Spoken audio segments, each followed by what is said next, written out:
Today, we have two stories about people who finally got to attend an event that they'd been working toward for years, but in both cases, actually going to these events would turn out to be the biggest mistakes of their lives. But before we get into today's stories, if you're a fan of the strange, dark, and mysterious delivered in story format, then you've come to the right place because that's all we do, and we upload 2, 3, even 4 times every week. So if that's of interest to you, please offer to shovel the snow off the Follow Button's driveway. But be sure to shovel the snow directly into their car. Also, please subscribe to our channel and turn on all notifications so you don't miss any of our weekly uploads. Okay, let's get into our first story called The Evidence. On the morning of November 18th, 2019, 54-year-old detective Muzi Mkhize stood in a long line waiting to get into a courthouse in Ikapa, South Africa. So Muzi was an investigator on a very violent robbery case that was finally being tried today, even though the robbery itself had happened almost 6 years earlier. Back in 2014, a group of armed men had stormed into a couple's farmhouse in Ikapa and brutally beat the couple before making off with a bunch of electronics and jewelry and weapons and other valuables. And so Muzi and his team had eventually caught and arrested these criminals.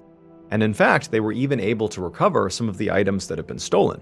In fact, now, Muzi had one of those stolen items with him to present as evidence at today's trial. Muzi had done this kind of court duty plenty of times in his career, but today, he felt really drained. On top of his trial prep for, this case, he'd also been working other active cases and also mentoring junior detectives.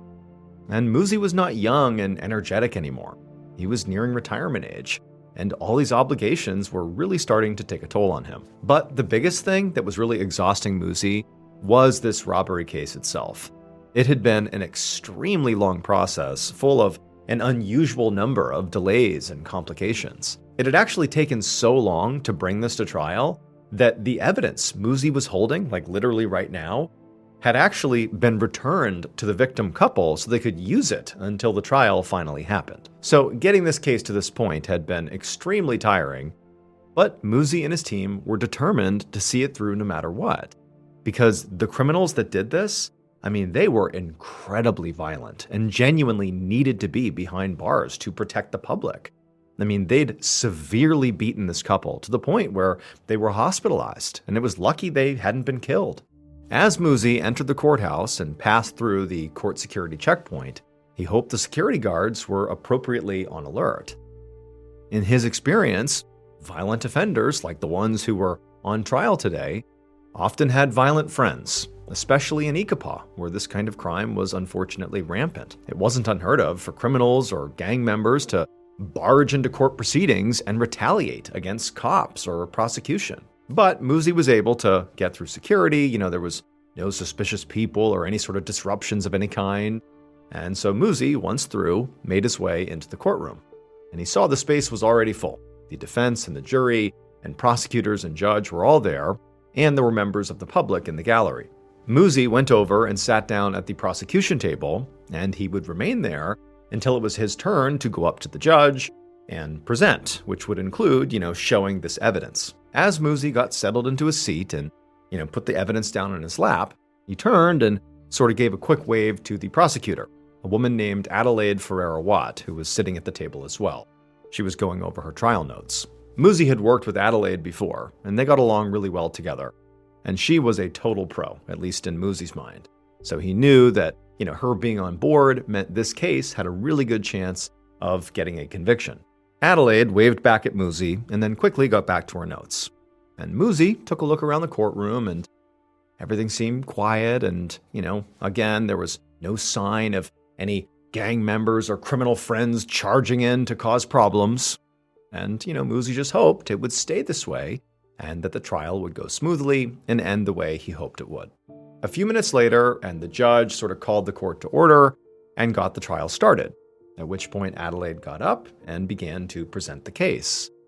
And at this moment, despite the fact that Muzi had waited almost 6 years to get to this point, at this moment when it finally was happening, he just felt this enormous wave of exhaustion sweep over him. he wasn't energized. It was sort of the opposite. It was like relief. And also, the room they were in was pretty hot, and, he was pretty tired. And before long, his eyelids got heavier and heavier, and eventually his head kind of slumped over to the side, and he dozed off. And at first, everything was fine. For a couple of minutes, Muzi just slept in the courtroom, and nobody even noticed or cared. Everything was okay. But then at some point, there was this sudden, very loud scraping sound. It was the sound of a bunch of chairs in the courtroom moving across the ground, and it was just very loud, and it woke Muzi up, but like really abruptly. He was startled by the sound, and when he woke up, like in his, sudden jolting awake, he dropped the evidence that he was supposed to be in charge of onto the ground. And so he's getting up, he's getting his bearings, realizing that it's kind of embarrassing. He was asleep. Did anybody see him? Like, what's going on? Everyone's moving around. He sees the evidence on the ground, so he goes under the table, he scoops the evidence back up, and as he's sitting back up, he hears this loud, like deafening bang echo through the courtroom, and he still really doesn't know what's going on. I mean, he just woke up, it's sort of chaotic in the room, and then he hears this scream coming from the side, sort of over to his right, and he turns and he realizes the scream came from the prosecutor, Adelaide. And so Muzi looks over the table, and he sees Adelaide laying on the ground, and she's clutching her hip, and her hip is now gushing blood. And so obviously she's been attacked. That loud banging sound he heard was almost certainly a gunshot or an explosion of some kind. And so Muzi immediately is thinking, clearly the friends or affiliates of these criminals on trial have stormed the courthouse and they've attacked us. They've attacked Adelaide. Are there more shooters here? Are there more attackers in the building? And so Muzi, who again, he's only woken up like 30 seconds ago, he's still sort of confused. He begins looking around the courthouse for, perpetrators, someone who's attacking, a gunman or something. But all he sees is just the chaos of people trying to flee the courthouse and others rushing up to Adelaide to try to render care. Like, there were no perpetrators, there were no gunmen, there was nothing. It was just chaos. And so for a second, Muzi is just sitting there, not really even sure what to do, almost like paralyzed by shock. And also, again, he's just woken up. He's sort of getting his bearings. And then he thinks of something. He's looking around the courthouse, this crazy scene, and he realizes that there is no gunman. There's no perpetrator. There's nobody. There's nothing, which can only mean one thing. So to understand what happened inside of that courtroom, you first have to understand something about South African police procedure. And that is that in South Africa, as in most countries, after evidence is taken from the scene of a crime, it's examined and determined to be safe and then transferred to an exhibit room until it's time for trial. However, unlike in other parts of the world, in South Africa, there are exceptions to this procedure. And this trial had taken almost 6 years to start. And because of that huge time lag, some of the evidence that was recovered from the robbers' homes had actually been returned to the victim couple it was taken from, so they could just use it until the trial finally happened. The couple had returned that particular evidence to the police that morning, and Muzi had been charged with bringing that evidence to court and literally holding that evidence. But Muzi, when he did this, didn't double check to make sure this evidence was safe to be in a courtroom. And sometime after Muzi fell asleep in the courtroom, the judge had announced that it was time to take a break. And so the scraping of chairs that woke him up was the sound of people getting up to leave. But for Muzi, it startled him and he sat up really suddenly, what's going on? And he dropped this evidence onto the ground. And it would turn out this was like the worst thing that could have possibly happened, because this particular evidence was a shotgun. And when Muzi, sort of in his panicked, instinctive state, when he first woke up and he saw the evidence on the ground, he reached down to grab it, to pick it back up, because he was supposed to hold this thing for the whole trial and present it. The last thing he needed is people to see that he had fallen asleep and dropped it on the ground. But when he scooped it up, the gun, again, because it had not been re-examined, it would turn out it was still loaded. And so as he scooped it up, he accidentally hit the trigger and fired it, and it hit Adelaide, severed an artery, and killed her. But Muzi, was so confused by the chaos of the scene that at first, he didn't even realize he had fired the gun. He just scooped up the gun, heard the bang, and he's like, what's going on here? And it was when he realized there was no gunman that he looked down and he realized the shotgun was aimed right at Adelaide. He must have shot her. Musi ultimately pled guilty to culpable homicide and negligence, and he was ordered to serve a 6-year prison sentence. However, it was suspended.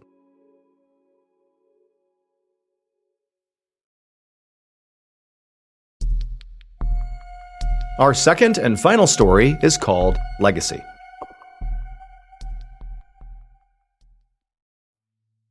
On the morning of July 14th, 1912, a 21-year-old athlete named Francisco Lazaro stood in his hotel room in Stockholm, Sweden, getting dressed and ready for the day.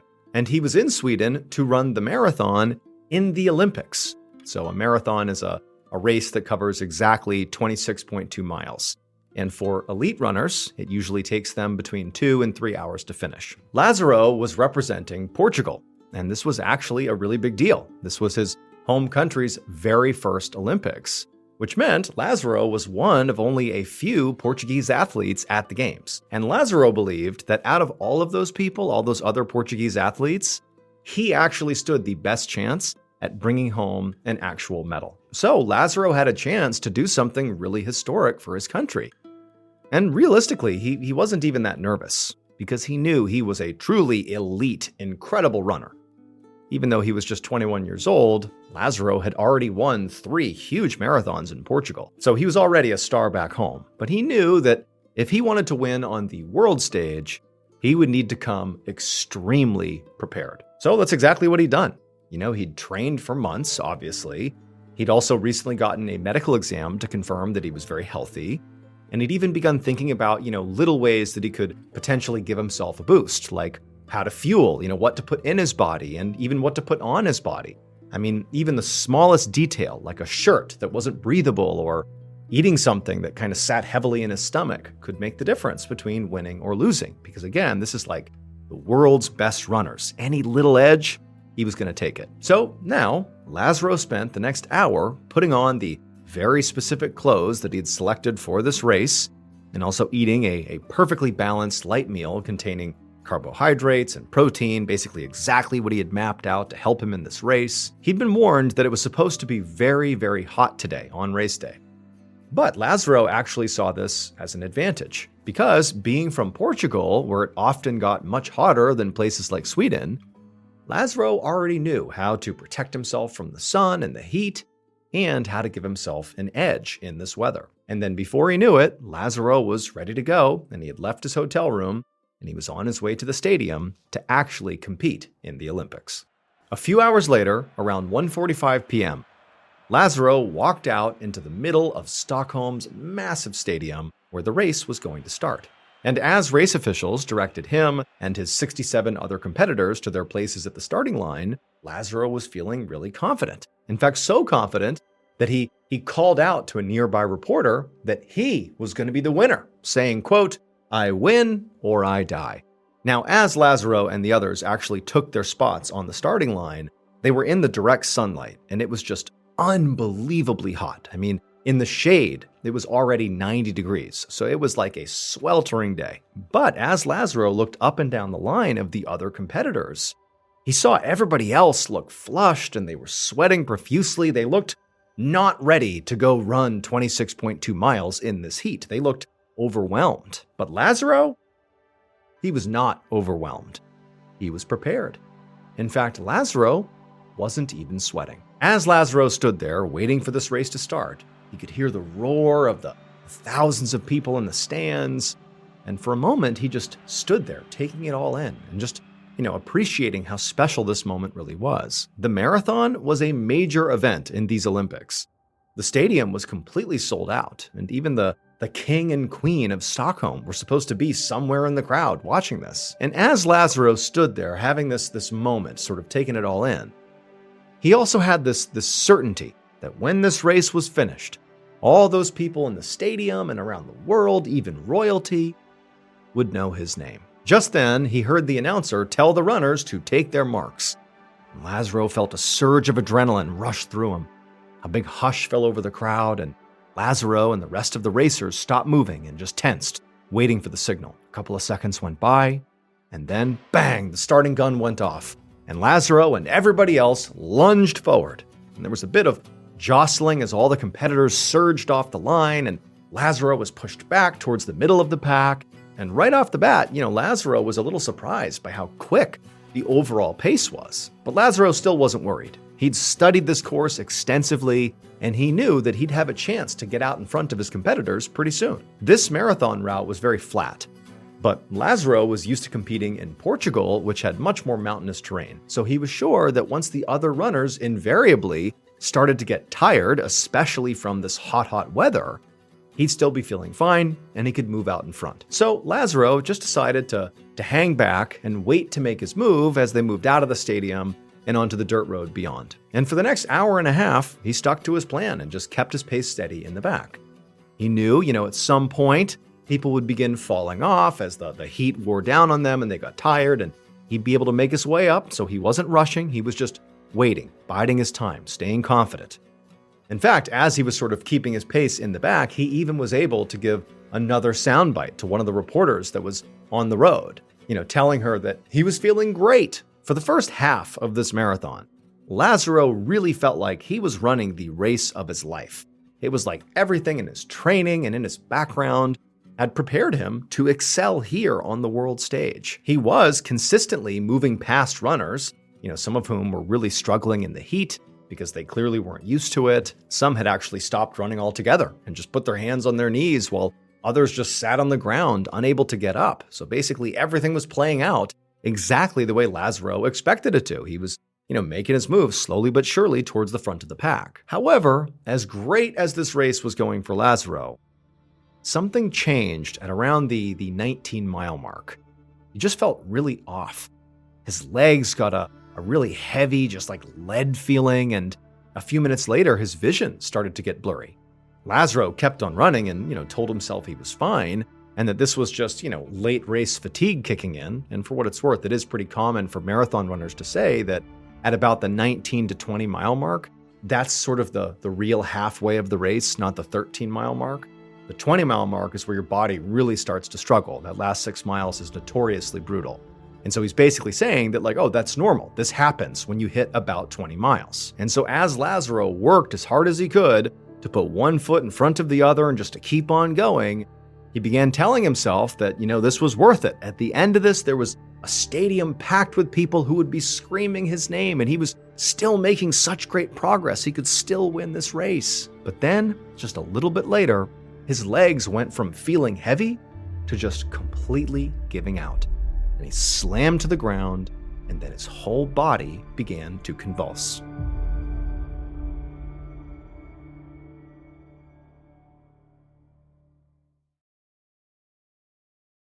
Within the hour, at a local hospital, an emergency doctor greeted a crew of Olympic medical staff as they wheeled in a man on a stretcher.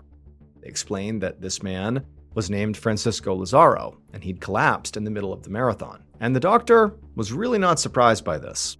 He knew the Olympic paramedics had been swamped all day, helping other marathon runners who'd gotten sick from this really oppressive heat. However, as soon as this doctor began specifically examining Lazaro, he knew that this case was different and was much, much more serious. His other patients that day had all relatively mild symptoms like sweating and general fatigue and dizziness, which had easily been cured by providing water and cooling them off. But Lazaro, he was twitching and convulsing, and he was shouting deliriously that he'd won the race.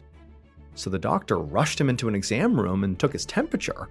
And when he saw it was 106.7 degrees Fahrenheit, he knew this situation was critical. A temperature that high was often fatal, and Lazaro's organs were likely already shutting down. And so the doctor yelled for nurses and other medical staff to bring in some water and some ice, but Lazaro, he did not respond to the hospital's treatments. And as the hours passed by, Lazaro actually got worse. The doctor and his team, they worked through the night treating Lazaro and trying to stabilize him. But the next morning, Lazaro died. After Lazaro's death, that doctor just could not shake the idea that something just felt off about Lazaro's death.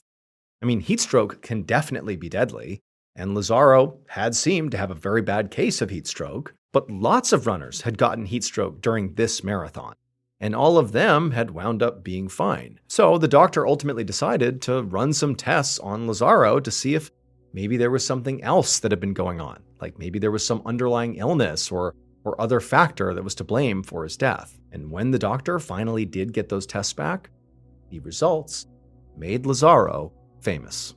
So remember, Lazaro had put a lot of thought into how to prepare for this big race. He trained extremely hard, he ate right, he chose the right clothes, the right shoes, and critically, he took very specific measures to protect himself from the heat, which he knew was going to be a factor. And at first, it seemed like all the measures he had taken in advance of this race had paid off. Especially when Lazaro looked down the line at the start and he saw all the other runners were like pouring sweat and flush and just looking horrible. It just seemed like everybody was already exhausted before they had even started. But not Lazaro. He wasn't even sweating because of one of the precautions he had taken. But not sweating in this type of heat was actually a very bad thing. Sweat is the body's way of cooling itself down. So Lazaro's lack of sweat was actually a sign that he was in danger. And it was all thanks to Lazaro's extra strong sunscreen. Because it would turn out Lazaro was so prepared that he went out and found what he thought would be the best and most powerful sunscreen option ever. It was a substance called suet, which is a type of animal fat that's typically used in cooking or making candles and soap. It's also sometimes used for skincare, since it has a lot of nutrients and is generally good for the skin. And Lazaro believed that because suet is very thick, it would act as a barrier against the intensity of the sun. So he slathered a bunch of suet all over his body just before the big race. What he didn't anticipate was that this suet that was now all over him would work too well. It was so thick that it clogged the pores in his skin and prevented anything from passing through, even sweat. And without a way to cool itself down, Lazaro's body essentially turned into a furnace, which cooked him from the inside out. The weekend after Lazaro's death, the Olympics held a memorial service for him, and over 20,000 people attended to pay tribute to him. And it's probably not quite the type of fame he had hoped for, but Lazaro's name is still frequently referenced today in Portugal. The Portuguese refer to someone who looks sick and bedraggled as looking like Lazaro.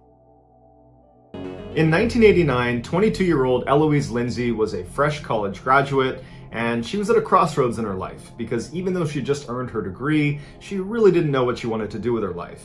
And because she was an experienced backpacker, she thought a good way to, kind of get her life together would be to go on a sort of retreat, go out into the woods, go out into nature, and kind of find herself. So she had planned this very detailed 43.3 mile hike along the Appalachian Trail, starting in South Carolina, where the first 7 days of the hike she would be totally on her own, and then at the 7-day mark she would meet up with a friend at a particular rendezvous point. Her friend would give her resupplies and would be her companion for the rest of the hike. When Eloise told her parents what her plans were, they were not concerned for her safety because she was an experienced backpacker. She had made trips like this before. And so they said, great, we'll see you when you get back. So on November 4th, Eloise sets out to begin her journey down the Appalachian Trail.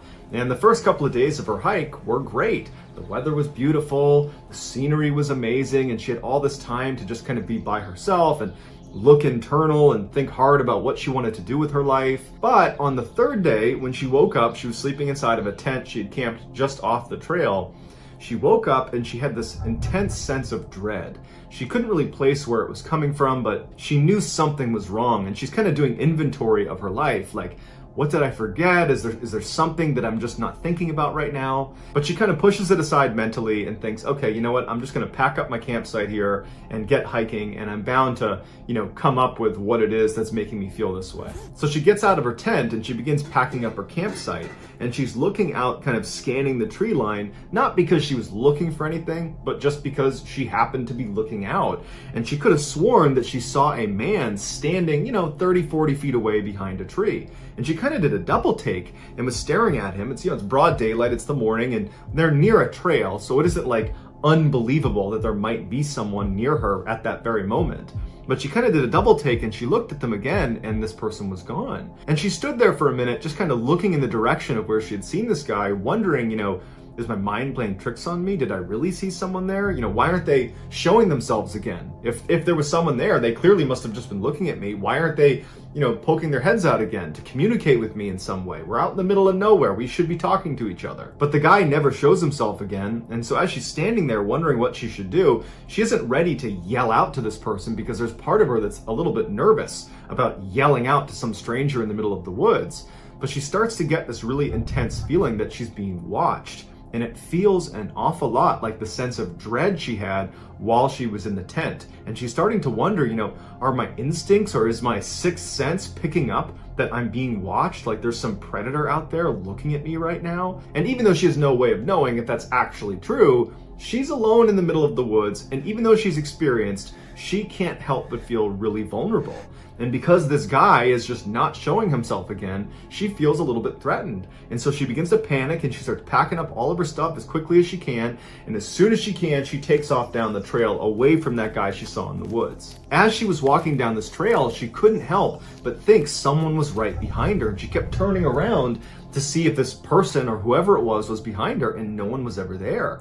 But this visceral feeling that she was being watched, that sense of dread she had, it just was not going away. And so she started walking faster and faster. Before long, she was running, and she's realizing that she's in a section of the Appalachian Trail that's very remote. She's not near civilization. She's not near her next rendezvous point.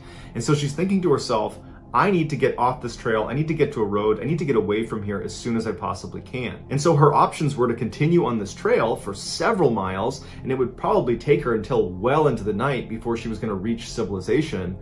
Or she could take a shortcut because she believed there was a road that was running parallel to her trail, but it was way down the mountain. It would require leaving the trail and basically cutting through the wilderness to get down to this road. But she was pretty confident it was right down there. And because this threat of this person or thing following her was so intense for her, she decided to leave the trail. She couldn't stand the idea of having to spend another night out in the middle of the woods with this person stalking her. And so she walks up the trail and starts running down the mountain. It wasn't long before she started to hear audible sounds coming from what she believed to be this person that was following her. And she would turn around and there'd be no one there. And then she started to walk, trying to listen as she's walking, and she would hear footsteps far away from her, and she'd turn and there'd be nobody there, but she was certain someone was following her, someone was stalking her. And the sounds that were coming out of this person, this animal, whatever it was, they sounded like, a deep male voice, but you couldn't recognize if it was a language of some kind. It just sounded more like a grunt or a yell of some kind. And so her heart rate's elevated, she's panicking, and she's walking as fast as she can just through the middle of the wilderness, hoping she's walking towards this road. But after walking and running for miles into the middle of nowhere, she has not come to a road. It's now completely dark out, and she knows she's lost. And so she has to set up camp in the middle of nowhere, and she knows somewhere out in the middle of the woods is some person or something that is stalking me. And she's all alone. She has no way to contact anyone. She doesn't have a cell phone. It's 1989. And so she sets up her campsite and she gets in her tent, she zips it up, and she lays there hoping she doesn't hear any sounds. And sure enough, within minutes of being inside of that tent, she starts hearing those audible sounds coming from somewhere in the forest, and she hears what sounds like heavy footsteps walking around the perimeter of her campsite.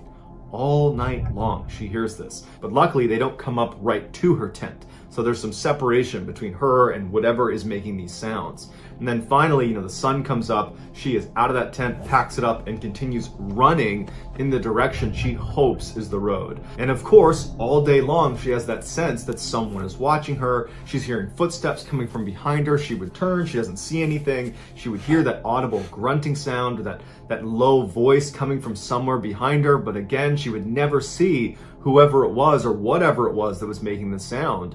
And then again, the sun is starting to set and she has not found the road. She hasn't found a trail, and she's thinking to herself, I can't even backtrack, because if I turn around and start walking backwards, I'm bound to run into this very thing I'm trying to escape. And so once again, she sets up her campsite in the middle of nowhere. She gets inside, and as soon as she's laying in her tent, she starts hearing those heavy footsteps somewhere out in the woods, kind of walking around the perimeter of her campsite. She's hearing that low, audible sound that she can't quite place. And at some point she falls asleep. She gets up the next morning, she jumps out of her tent, packs it up, and starts running, hopefully in the direction that will bring her to civilization. A couple days later, when Eloise was supposed to meet her friend on the trail at the 7-day mark, and they were gonna finish the hike together, well, Eloise doesn't show up. But after several hours, when Eloise did not show up, her friend left the trail and contacted authorities and filed a missing person report. And the police would launch this massive search for Eloise along the stretch of the Appalachian Trail where she had said she would be. And for the next 14 days, hundreds of police and volunteers and helicopters are scouring this area, and there's no sign of Eloise. And so after 14 days from the time her friend filed the missing person report, the police had to turn the search off, and they say, look, we can't find her. 2 days after the search was terminated, so 23 days after Eloise had initially set off for her trek through the Appalachian Trail, a hunter that was out in the middle of nowhere near the Appalachian Trail discovers Eloise perched up against a tree. She's totally emaciated, she's dehydrated, she's delirious, but she's alive. At first, she was terrified of the hunter because she believed the hunter was this person that had been following her. But when she realized he was there to help, she went with him. She was brought back and brought to a hospital, and she was checked out. And besides being dehydrated and, emaciated, she was okay. And she would detail in multiple interviews and in her official statement that she had been chased for the past almost 3 weeks in the middle of the woods, and she doesn't know who it was or why they were chasing her. And then interestingly, she said right before she was found, so a couple of days before this hunter finds her, this person, this thing, whatever it was that was following her, got so close to her a couple different times that she was so scared she ditched her backpack that contained all of her life-saving equipment, like her sleeping bag and her tent, and it had some food and water in there. She ditched that so she could be lighter, so she could run faster away from this thing that is chasing her in the woods. So you gotta figure, you gotta be at such a high level of fear that you're prepared to ditch the one thing you really require to survive out in the wilderness, which was her pack full of supplies. And then after she's ditched her pack and she's run for some distance, she's got no supplies, no food, no water, she stumbles across this tree in the middle of nowhere that wedged inside the trunk is a cache of donuts and pound cake. And so she takes the donuts and pound cake, and between that and the stream water she had found, that's what kept her alive for the last few days before she was found. Eloise says she has no idea what to make of her experience, and law enforcement were baffled by it as well. Some people think Eloise had a mental break, and she effectively made this whole situation up, that she really was lost in the woods, but no one was chasing her, and she was just kind of paranoid and running around the wilderness for a couple of weeks. Other people, including park rangers that work that stretch of the Appalachian Trail, believe it's possible she could have been stalked by wild men, which are basically people that live out in the mountains that are effectively feral, that live off the land, and they've been known, according to local legend, they've been known to attack park rangers, and people that live out in that area have claimed to have seen these wild men, and they kind of match the description of what she was describing. But as of right now, there's no official explanation for what happened to her other than she got lost and was found again. On June 7, 1951, two families from Santa Fe, New Mexico met up at the Santa Fe ski basin to have a picnic together and to enjoy the mountain air. During the summer months when there's no snow on the ground, the Santa Fe ski basin is a very popular location for hikers because the terrain is very rugged, and if you get up to the top of the basin, there's these incredible views overlooking the valley. But on this day, the two families decided they wanted to have a picnic at the base of the basin, basically looking up the mountain. As the parents were setting up the picnic site, the kids started playing together, and that was Larry and Janet McGee, who were brother and sister aged 7 and 5 respectively, and Stephen Cross, who was 3 years old. After they finished setting up their picnic site, they look around and realize the kids are gone, and they're thinking, we just saw them like 2 minutes ago, so they can't have gone very far. And so they start looking around for their kids, and they can't find them. They're yelling out for them, and they're starting to get a little bit more worried, and they start branching out farther and farther, and they realize the only other place they could have gone is up into the woods, which are very steep and very rugged. So they're thinking, well, they can't have gone into the mountains. That would be impossible for these young kids to get very far, and they aren't responding to our calls. It's possible they could have been abducted. And so one of the parents ran down to the main building of the actual ski resort where they kept a staff member in there during the summer months. And they were able to get inside and use a phone, and they called authorities. So the police come out and they set up these huge spotlights that are aimed up at the mountain. And so the idea was, if the kids did get up into the mountain somehow, they would see these lights and hopefully walk down to them. After they set up the spotlights, the police began combing the side of the mountain in hopes that the kids were not abducted. But despite the spotlights and hundreds of searchers and people yelling out for these kids, they never heard back from the kids. They didn't find them. And so all night they're looking for them, and they're realizing that there's a pretty good chance they're probably not here. And that means they probably were abducted. And so by the following afternoon, things were really starting to look grim. There was no sign of these kids anywhere. And that's when a searcher who was way outside of the primary search area, they were about 3.5 miles away, thousands of feet up in elevation. They're up there and they're looking around and they're getting ready to leave when they see something out of the corner of their eye that looks like a person. They turn around and one of the kids is poking their head up from behind a log. And the searchers run over to them, and sure enough, the 3 kids were actually inside of this downed log, and they were all okay. As the searchers are picking them up and calling this in, they're thinking to themselves, how in the world did these kids get so far away? Once the children were brought back down to the search headquarters and were reunited with their parents and were checked out by a doctor who said, yep, they're a little dehydrated, but they're okay. After all that was done, the police asked them the question that everybody was thinking: how did you get where you were found? And Larry, the oldest of the group, he was 7 years old. It took him a minute, but eventually he said, they were playing around the picnic area and they went just barely into the tree line when all of a sudden a bear came out from behind a tree and began chasing them. And the 3 of them ran 3.5 miles up a mountain to find this log, which they jumped inside of, and they hid inside of this log from this bear, which apparently was patrolling the area looking for them. And in addition to this bear that was apparently walking around the area looking for them, Larry said they were especially scared of the gorilla that was walking around the area looking for them as well. Now, it's easy to discount Larry and the kid's story because you could say, okay, well, the gorilla they saw was actually just a searcher looking for them. Except there was no one in that area looking for the kids near that log until right before they were found. It was kind of like a last-ditch effort to push outside the boundaries of the main search area. It was just kind of a miracle they actually located them. And Larry and the kids were saying this gorilla and this bear were looking for them on the first day and first night they were out there. So there were no searchers out there at that time. As for the bear, there have been bear sightings in the Santa Fe ski basin, although it is fairly rare.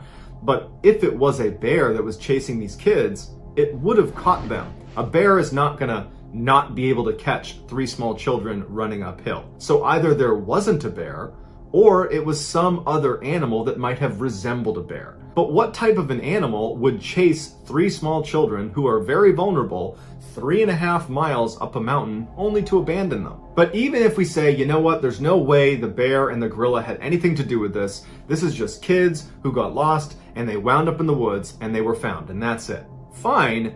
But I have a 3-year-old and a 4-year-old, and I can tell you right now, there's no way they could cover a 3.5 mile distance uphill in really rugged mountainous terrain in a 24-hour cycle. There's no way. Without help, that's not possible. I would say the only caveat to that would be if my children were fearful for their lives, in which case adrenaline would kick in and they probably could cover that distance in a 24-hour period. That certainly lends credibility to the idea that Larry, Janet, and Steve were in fact running for their lives, and they had that adrenaline kick, and that's how they were able to cover that distance.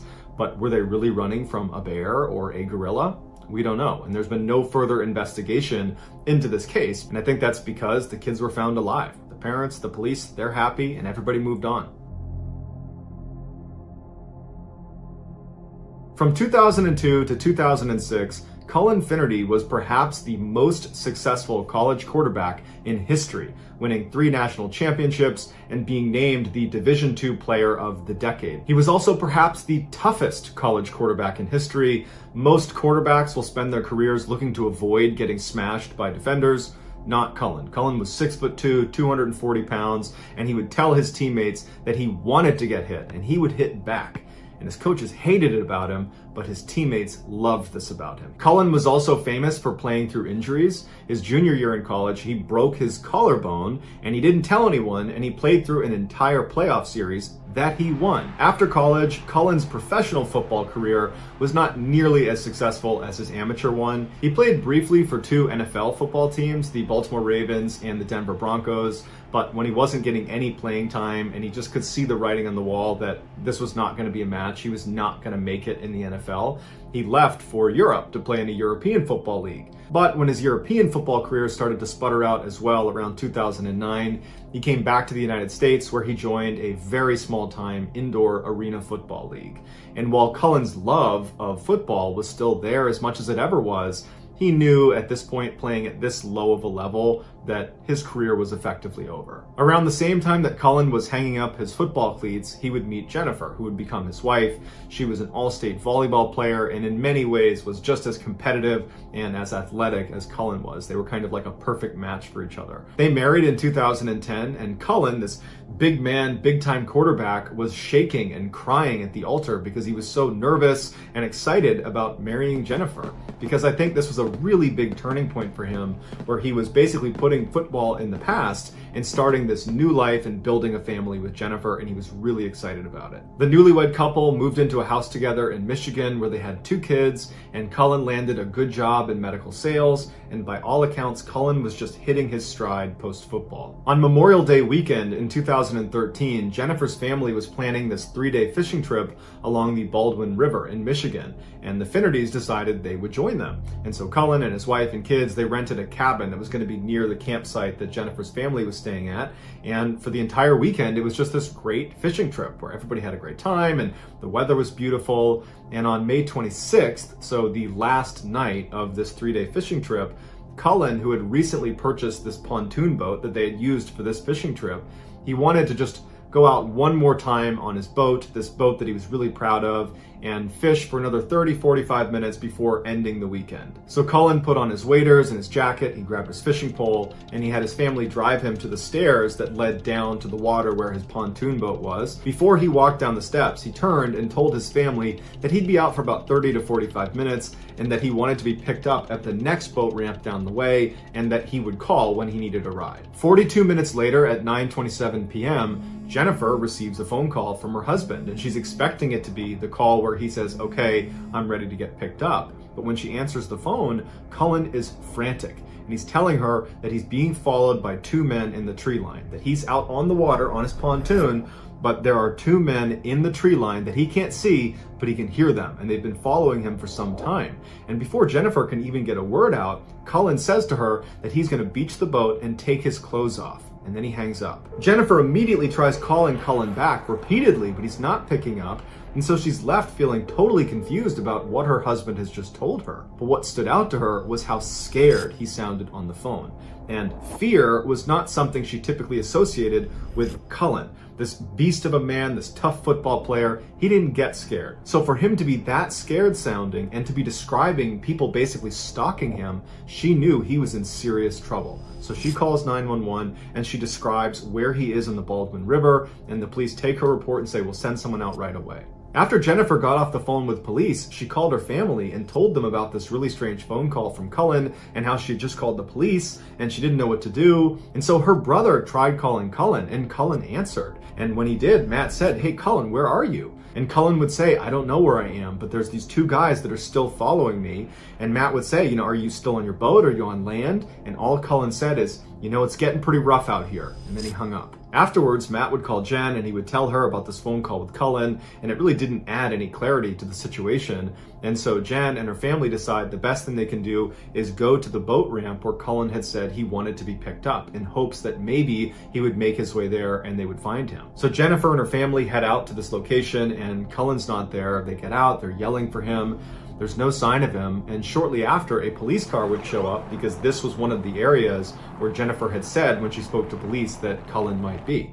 And so the police officer gets out, they take an official statement from Jennifer, and at this point they file an official missing person report. Before the police began looking for Cullen, they reached out to his wireless service provider and they asked them to ping his cell phone from the tower. Any service provider has the ability to roughly triangulate the location of a cell phone based on the last few locations of the phone. The last 4 locations that the service provider pinged for Cullen were up to 4 miles apart from each other, which was bizarre in its own way, because the idea that in a very rugged, rough area in a very short amount of time that Cullen had been moving 4, 5, 6, 7 miles just to get to these different points, that didn't really make sense. But also when they looked at these points on a map, it looked like each of them was either near a paved road, or in order to get to them, you would have had to cross a paved road. And so they're thinking to themselves, why does he keep moving point to point if at any one of these locations he's near relative safety? But as strange as these 4 locations were, the police now had a really solid starting point. So they dispatched people to each of these points and they began combing along the river where he had last been seen. And within an hour, they discovered his boat. It was a little ways down from where he had been dropped off. It was missing an oar and it was basically beached on the side of the river. It wasn't clear if it had been intentionally beached, but Cullen wasn't in it, and when they searched around the area, they couldn't find any sign that Cullen was in the area. They were yelling for him. He wasn't yelling back. Interestingly, a man who owned property near where the pontoon boat was found reported to police hearing screaming or yelling coming from the area where the boat was found around the same time that Cullen went missing. But despite this piece of information, it didn't actually help them discover where Cullen actually went. For the next 48 hours, police and hundreds of people searched in the areas where his cell phone had pinged and along the river where his pontoon had been found, but there was no sign of him. Then, on the evening of May 28th, approximately 48 hours after Cullen had gone missing, they discovered his body. It was located less than a half mile away from a paved road, and it was situated in between those 4 points that the cell phone provider had given. He was laying completely face down with his right arm under his body and his left arm over his head, clutching some grass. When they rolled him over, he had some blood coming out of his nose, but besides that, there was no significant trauma anywhere on his body. Cullen appeared to be wearing all of his clothes. However, it was noted that the strap on his waders was really badly twisted. Now, if he had never taken his clothes off, that would have been something he would have fixed. It would have been very uncomfortable when he started this trip to go fishing. That would have been something he would have fixed. Now, he said to his wife on the phone that he was going to be taking his clothes off, which there was no explanation for that, but he clearly said that to his wife, and she reported that to police. And so some have speculated that between that phone call and finding him with the twisted strap on his waders, that indicates that perhaps his clothes did come off at some point over the past couple of days and were put back on again, either by him or by someone else. His cell phone had also been found in his front pocket, indicating that those cell phone pings had been his actual location. Initially, Cullen's autopsy was completely inconclusive. There was no trauma to his body. There was no obvious thing that killed him. But later on, it was determined he died of pneumonia caused by inhaling his own vomit. So we don't know how you get to a place where you're inhaling your own vomit, but I would imagine you're in a pretty panicked state of mind if that could happen to you. Many people believe Cullen's death was the result of a traumatic brain injury caused by all the years of playing football and getting hit in the head.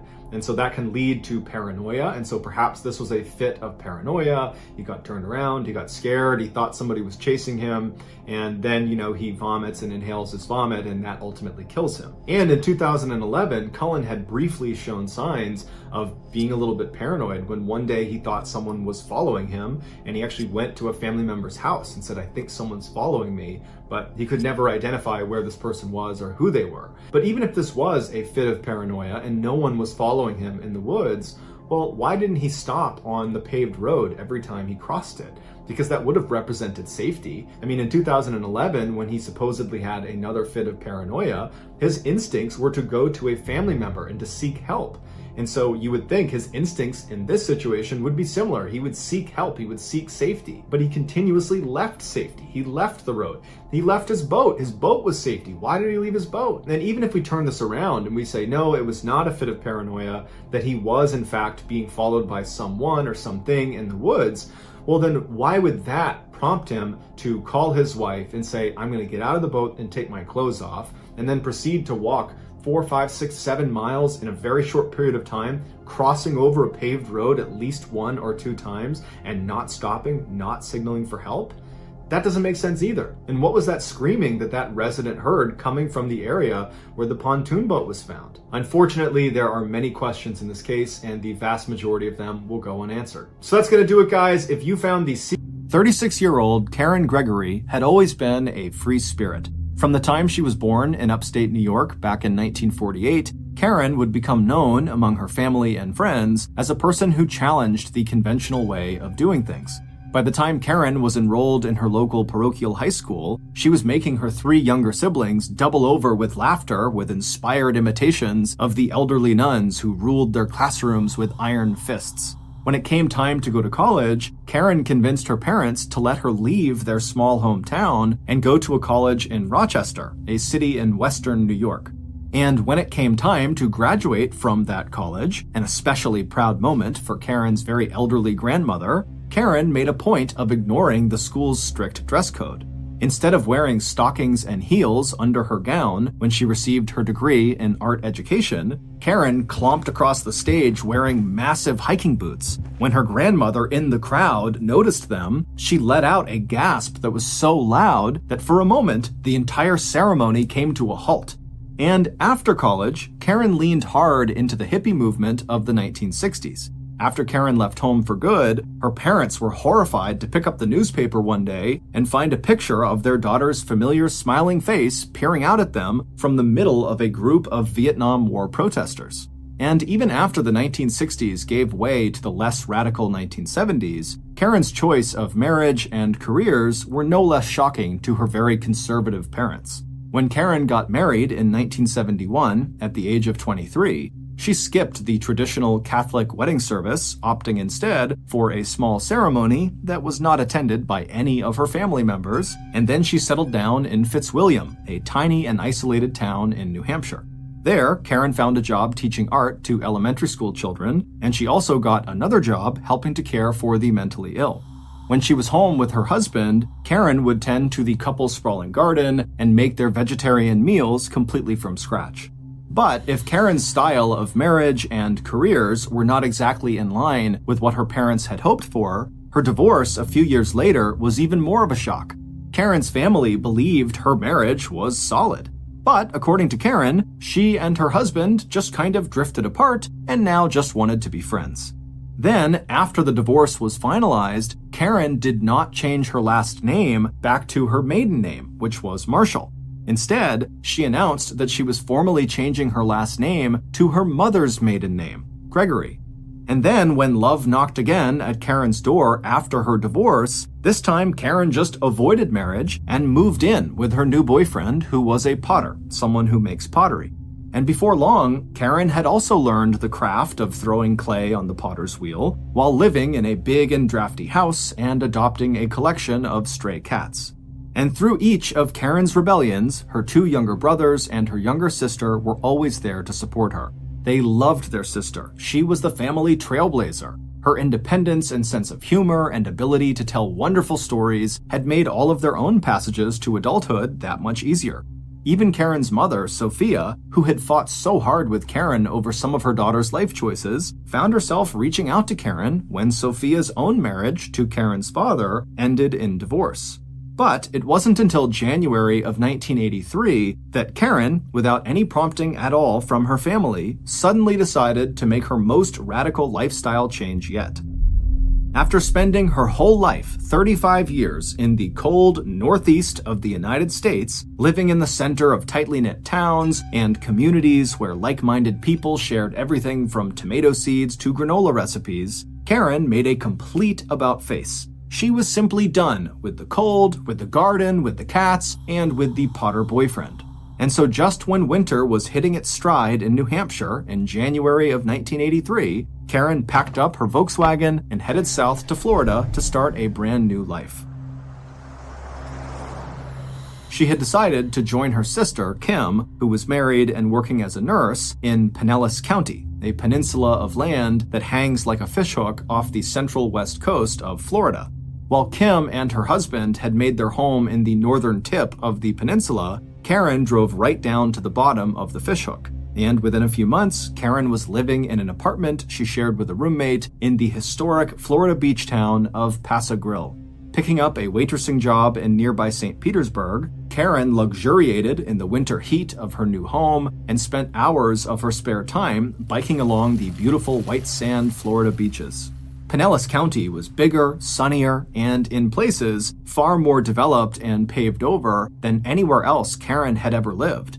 But it didn't take long for her to make plenty of new friends, to cut her hair, and to dress in more stylish local attire.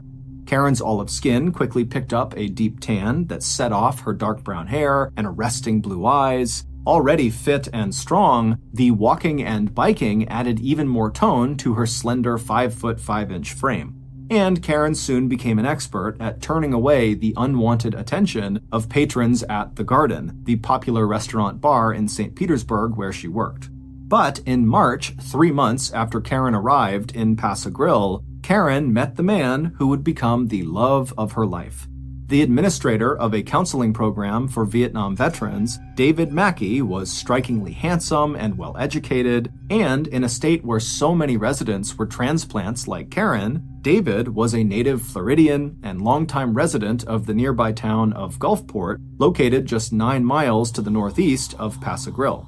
And this time, it was Karen who was the one asking for a first date, not her would-be suitor, David. In 1984, interracial relationships were just not as common and socially acceptable as they are today. It was just a different time. And Karen was Caucasian, and David was African American. Additionally, David was 7 years younger than Karen. He was 29.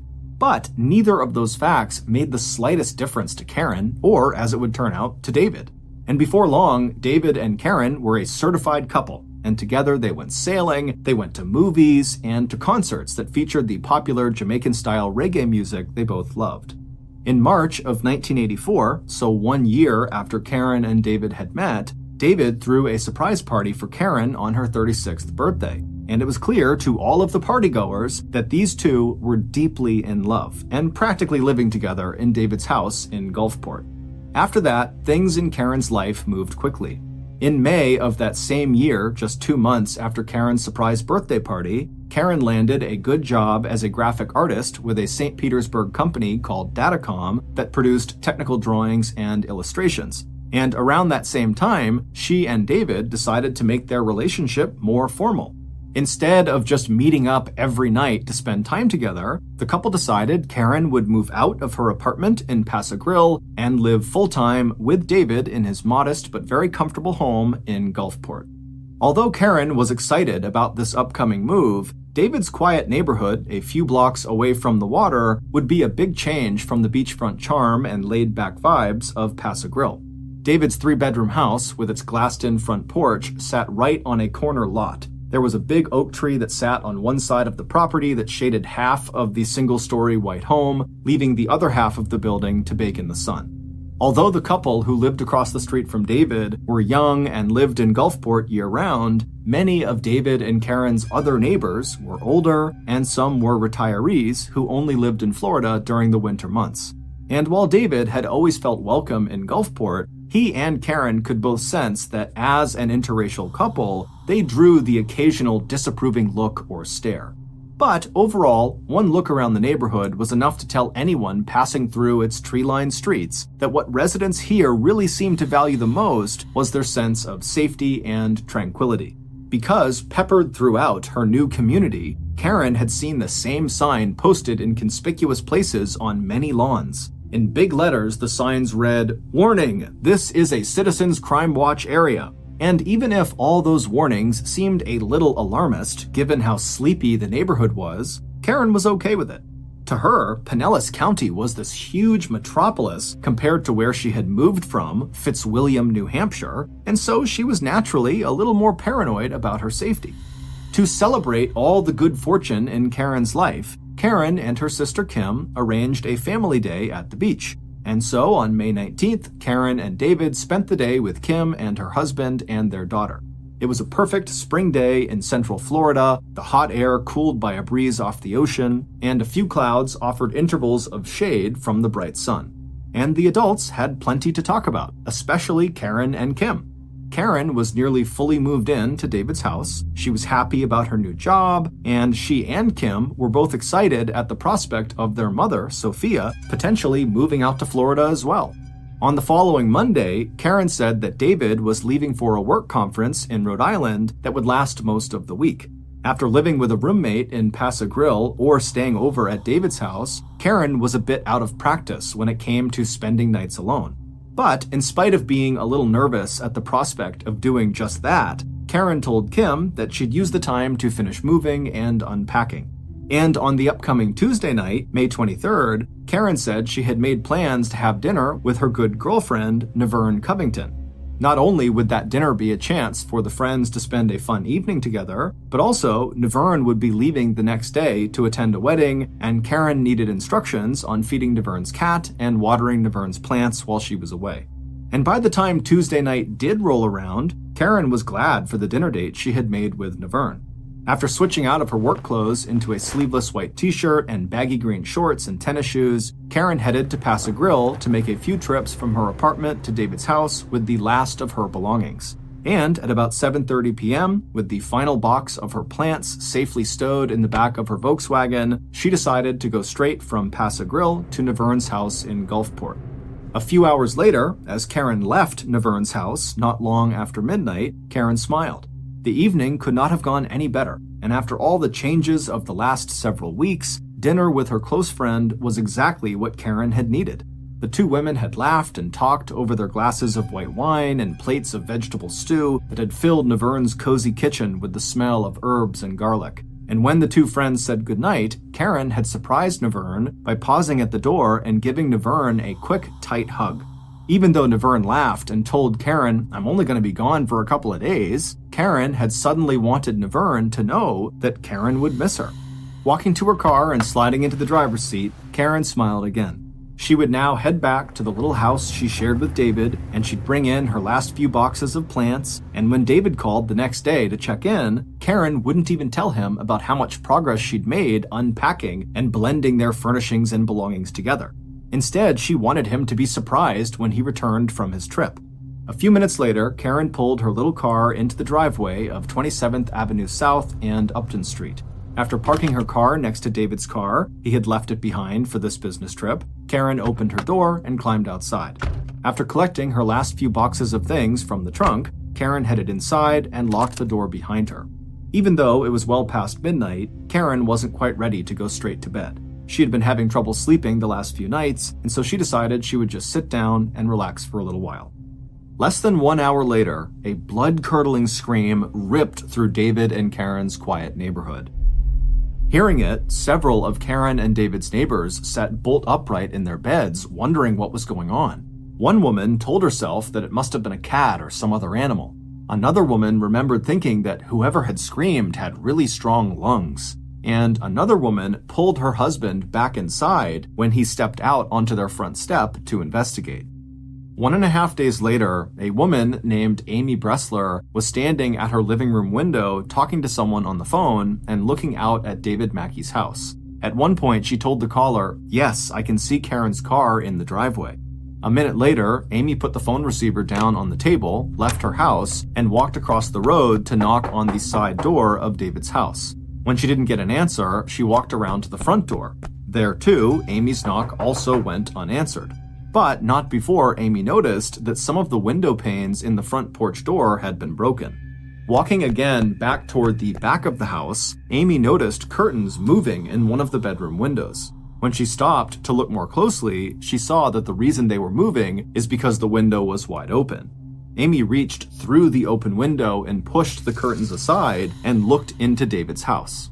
A minute later, crying hysterically, Amy had stumbled back inside of her own house. Reaching for the phone she had left on the table, she could picture David Mackey at the other end of the line, stuck at his work conference in Rhode Island and frantic with worry after all his calls to Karen during the last 30 hours had gone unanswered. But before David could even ask his neighbor if Karen was okay, all Amy could manage to tell him in a voice choked with tears was, "David, it's something horrible. I need to get the police."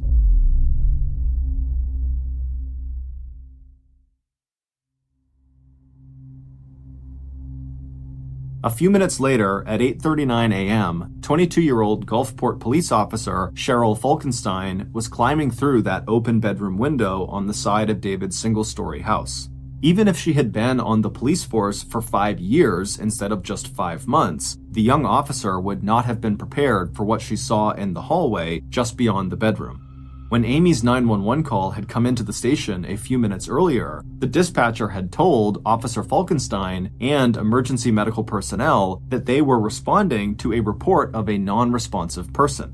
But in fact, it was instantly clear to Officer Falkenstein that this person was not just non-responsive, they were dead. It was also instantly clear that the deceased, Karen Gregory, had been the victim of a gruesome and violent attack. And not only that, but from the small lake of dried blood that surrounded Karen's half-naked body, the stiffness of her limbs, and the smell of decomposition, she had obviously been lying undiscovered in this hallway for some time, first injured, and then, when no help came, dead. Within minutes of Officer Falkenstein reporting the murder, yellow crime scene tape surrounded David's corner property, and the quiet neighborhood of Gulfport was crowded with law enforcement and medical personnel. The last time the tiny Gulfport Police Department had processed a major murder scene had been 23 years earlier. And so the Pinellas County medical examiner, who was among the first to arrive on the scene, immediately told local police that she was going to ask the Florida Department of Law Enforcement to help out with the investigation, because it was already clear from the doctor's preliminary examination of Karen's body that this could shape up to be a very difficult case. Dr. Joan Wood did not need to do a complete autopsy to see that Karen had been dead long enough for rigor mortis to set in and for the blood on her body and throughout the small house to dry. This also meant that any physical evidence left on or inside of Karen's body would likely have degraded during the time that Karen had gone undiscovered. So, even though police could clearly see bloody handprints on Karen's body and on the bedroom windowsill, those prints might or might not prove useful as evidence. Compared to the large staff from the Florida Department of Law Enforcement, Gulfport only had 3 detectives, and all of them had arrived at the crime scene shortly after the 911 call to dispatch. By then, the first patrol officers on site had already begun to interview Karen and David's neighbors, contact Karen's family, and contact Karen's boyfriend, David, who was already arranging air travel to get from his conference in Rhode Island back to Florida.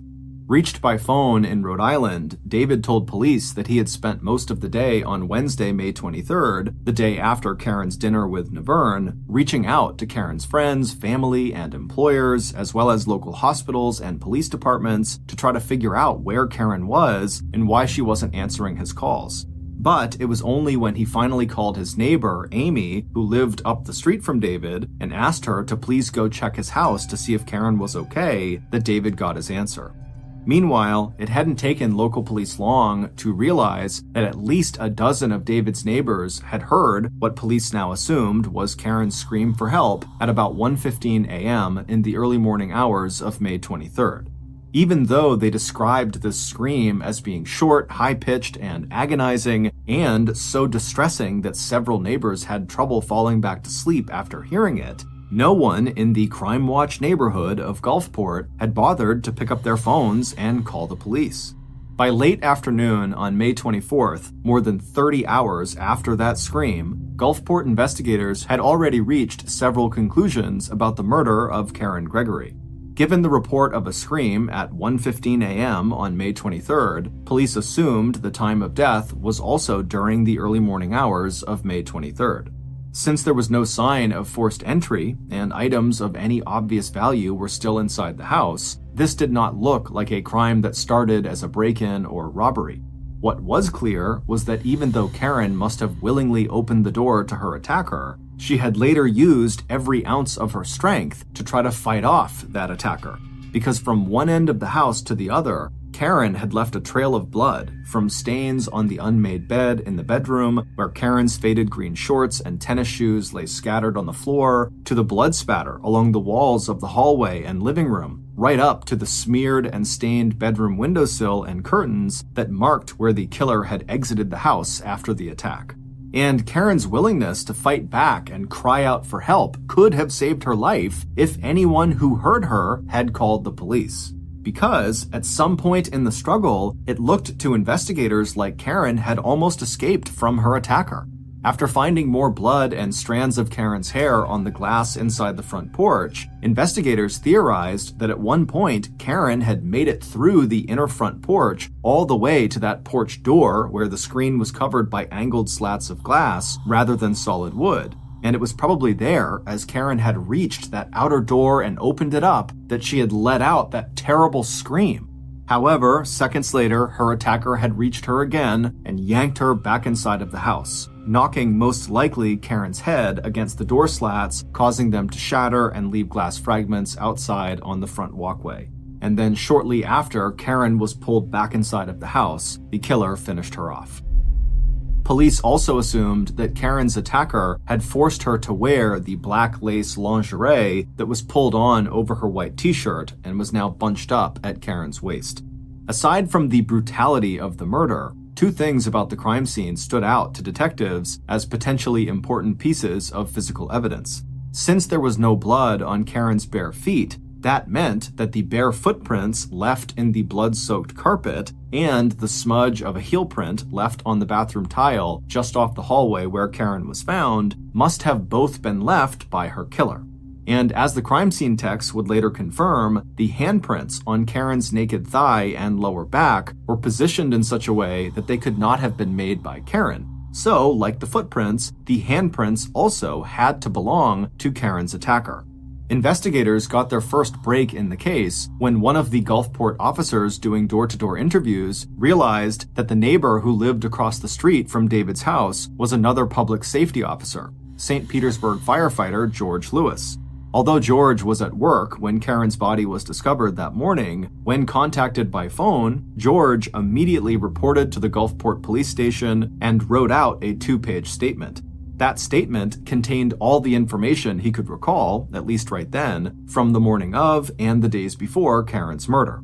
It turned out that George, in addition to being a firefighter, was also the unofficial head of the neighborhood crime watch. And he was also the only person in the neighborhood who had actually kind of reacted to the sound of that scream.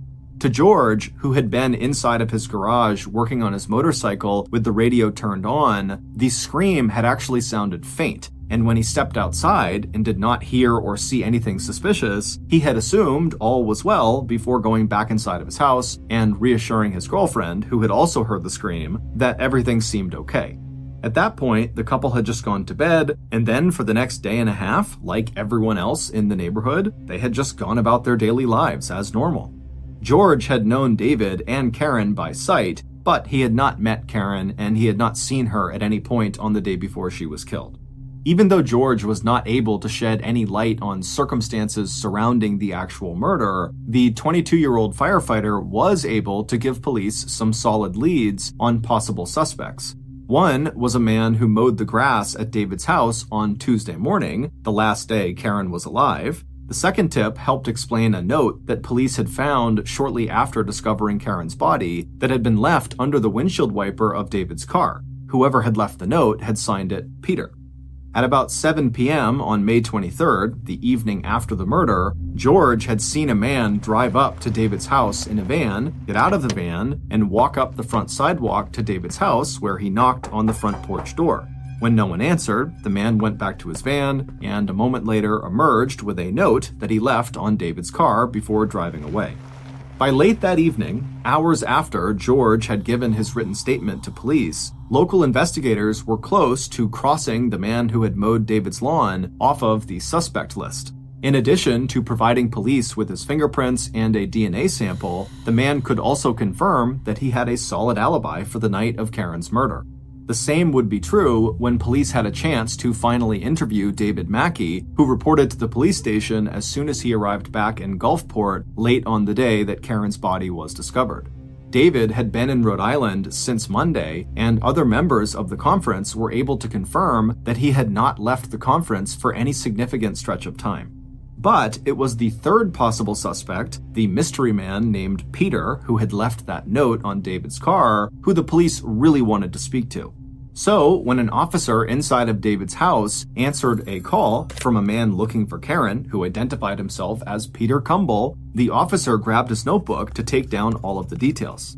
Yes, Peter said, he was a friend of Karen and David's. He had stopped by to see them on May 23rd to give Karen a cassette tape of music, as well as to confirm a dinner date the three of them had planned for later in the week. And yes, when he'd walked to the front door, he had noticed broken glass right outside on the sidewalk. But before detectives could even make plans to interview Peter showed up at the county morgue with Karen's friend and former roommate to make a formal identification of Karen's body. Afterward, Detective Larry Tosi invited Peter to the police station to question him about his movements at the time of Karen's murder and about his visit to Karen and David's house on May 24th. And even after Peter again told police that he really had only stopped by to drop off a cassette tape of music for Karen and to confirm dinner plans with the couple, Peter quickly went from possible suspect to prime suspect. First, there was the note that Peter, the host of a local radio program, had left on David's car. It was the last phrase of the note that raised the hairs on the back of the investigators' necks. "Hello," the note read. "Stopped by about 7:15 or so, but I saw no signs of life."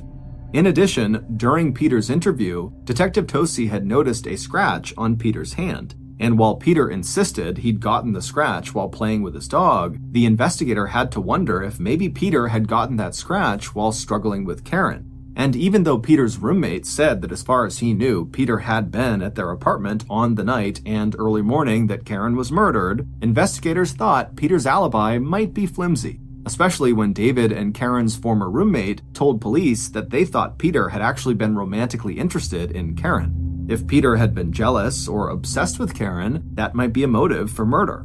In addition to Peter Cumble, police had plenty of other leads to follow too. A man Karen had met when she was a waitress in St. Petersburg, who had repeatedly and unsuccessfully asked her to go out on dates, and a coworker from Datacom who had also shown Karen a lot of unwanted attention and whose name was written on the bottom of a piece of blood-stained paper that David had found inside of his house after Karen's murder. By June 1st, when Detective Tosi, the most experienced of the three Gulfport detectives, left Florida for a month-long family vacation, he fully expected that by the time he got back, the Karen Gregory murder case would be solved. But the 13-year veteran of the Gulfport Police Department was wrong.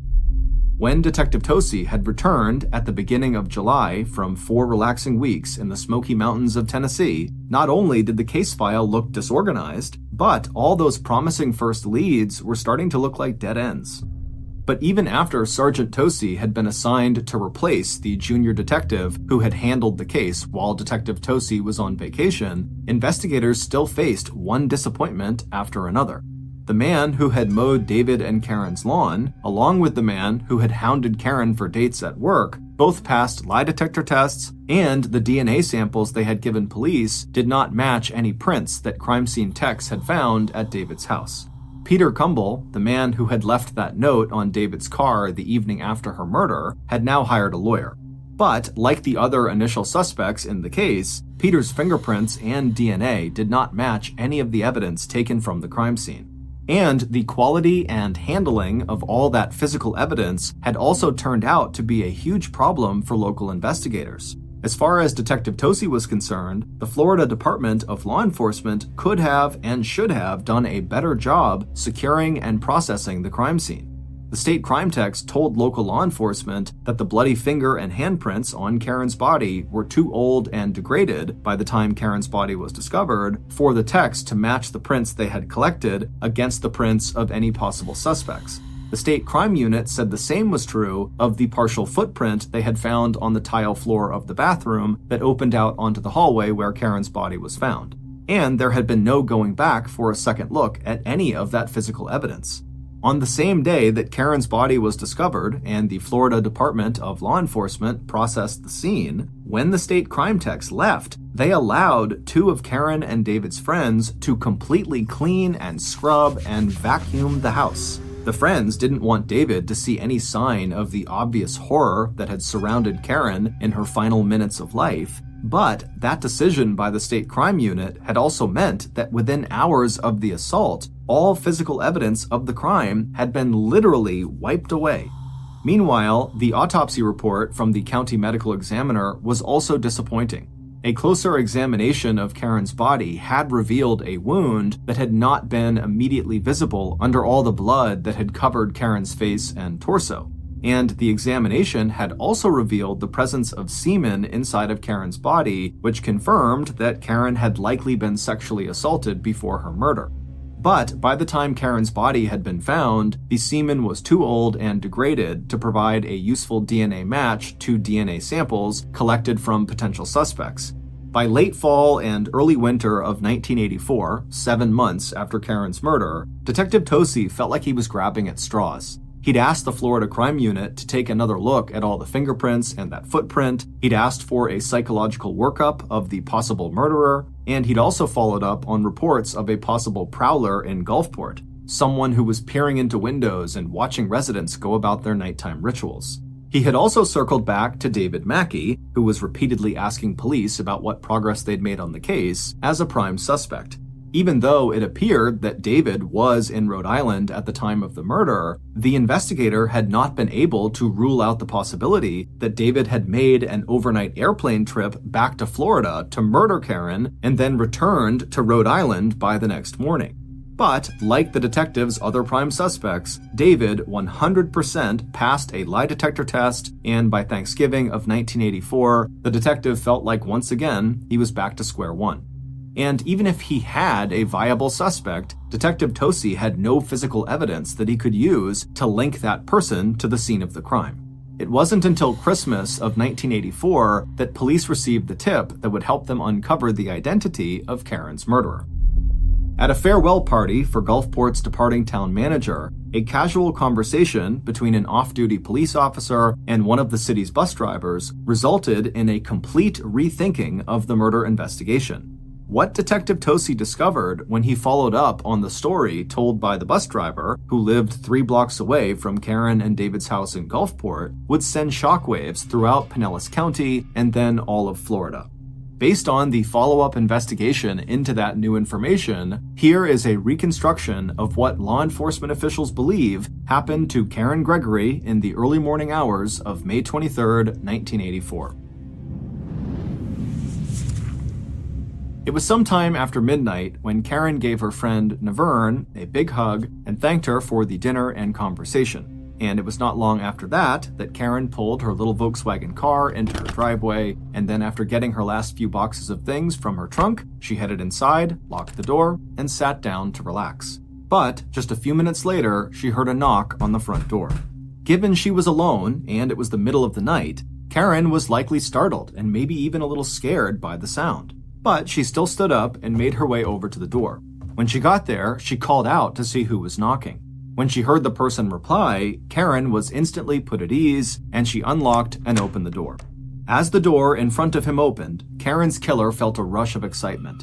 For a while now, he had been watching Karen from a distance, and up close, looking at her now, Karen was even better looking than the killer had realized, with that dark brown hair and those eyes that were almost electric blue in her tanned face. The killer's first wife had hated his habit of staring at women, sizing them up as sexual partners. But tonight, the killer wasn't there just to look. He was there to actually have sex with Karen. Except when the killer had just casually stepped through Karen's open front doorway into her house before she had even invited him inside, Karen did not look remotely interested in him. And when the killer reached out and touched Karen, she had practically slapped him, pushing him away from her. And right then, something in this man snapped. It was the same feeling the killer had had when he'd wrapped his hands around his first wife's neck and squeezed her throat and told her to shut up and stop nagging him. Only that time, he'd stopped himself. This time, he wouldn't. The killer pulled out a knife and showed Karen, and then quickly began shoving and dragging her down the hallway toward her bedroom. Once inside, the killer ripped off Karen's shorts and underwear and then made her put on that black lingerie that he had found in one of her drawers, and then the killer flung himself on Karen and began to rape her. As he did, he began pressing the knife into Karen's chest, just below her collarbone, and when it finally broke the skin, Karen struck him to get him to stop. But instead of her blow causing the killer to stop, It enraged him, and he began stabbing Karen repeatedly around her neck. But just as he started to do this, Karen somehow managed to break free and make a run for the front door. And she had almost escaped. She'd gotten through the front door all the way to the front porch door with these slats of glass panes over the screen. It was then that Karen screamed that terrible piercing scream before the killer had caught up to her, grabbed her, and pulled her back into the house, smashing her head into the glass panes, causing them to shatter out onto the walkway. It had taken all of the killer's strength to pull Karen back inside of the living room and then back down the hallway toward the bedroom. And even then, Karen somehow broke free a second time and lunged for the bathroom. The killer had had to step onto these slippery bathroom tiles to pull Karen out into the hallway again before wrestling her to the floor. And that was where he finished his attack, beating and stabbing Karen until she was finally and completely still, lying on her side in the carpeted hallway. The medical examiner would later make a list of Karen's wounds. One of her hands was cut and scratched, one of her fingers broken, her face, head, and upper body covered with so much blood from 13 separate stab wounds to either side of her neck that it was impossible to see the slash the killer had also made straight across her throat. Finally, the killer stood up, his chest heaving and his bare feet pressing into the blood-soaked carpet. And as he looked around the dim, blood-spattered hallway, the killer suddenly seemed to realize what he had done. Just a few minutes earlier, he'd seen Karen from his garage, watched her unpack the boxes from the back of her car, and suddenly he'd thought of the perfect excuse to get into the house with her. A moment later, he'd been at her door, knocking, calling out his name so she wouldn't be scared, letting her know that he just wanted to make sure everything was fine because he'd noticed that she'd come home late. And as a firefighter and the unofficial head of the neighborhood crime watch, George Lewis, the guy who lived just across the street from her and David, was just checking to make sure Karen was okay. Standing in the hallway now, George wasn't even sure how long he'd been inside of David Mackey's house. But George did know that he had to get out before anyone came, and before Glenda, his soon-to-be wife and soon-to-be mother of his first child, began to wonder where he'd gone and why he wasn't still in the garage working on his motorcycle.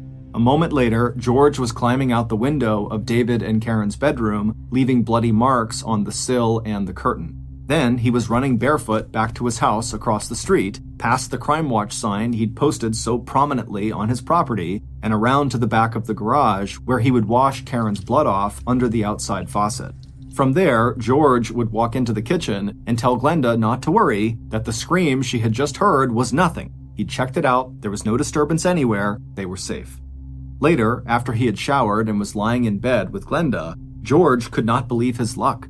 No one in the neighborhood had called to report Karen's scream, and Karen's body would go undiscovered for more than 30 hours. The medical examiner would later say that if someone had called the police after hearing the scream, there was a good chance that Karen could have survived her injuries.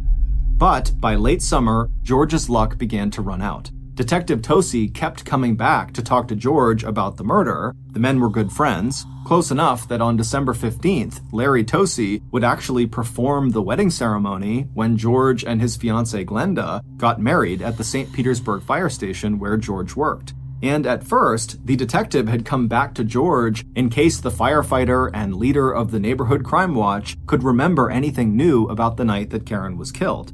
After all, George had been the only neighbor who actually made any attempt to investigate the cause of that scream. And even when George began to slightly change his story, the detective just thought that George must be remembering additional details, not that George himself could be the murderer. It wasn't until that farewell party in December that Detective Tosi realized there was a fatal flaw in what George had been telling the police. During that party, the Gulfport bus driver, who lived a full 3 blocks away from David and Karen's house, told that off-duty police officer that even from that far distance, 3 blocks, she had heard Karen scream that night loud and clear. And if that was true, how was it possible that George, who lived literally right across the street from Karen and David, had only heard what he described as a, quote, faint scream? Even if George had had his radio on like he claimed, Karen's scream had to have been much louder than what George was reporting. And when Detective Tosi pressed George to explain this discrepancy, George's story started to unravel. And as he kept offering new versions of events for the night of Karen's murder, he also began to fail lie detector tests as well. In his original statement to police given on May 24, 1984, George had said he'd left his garage after hearing the scream, and after looking up and down his street, he'd seen nothing.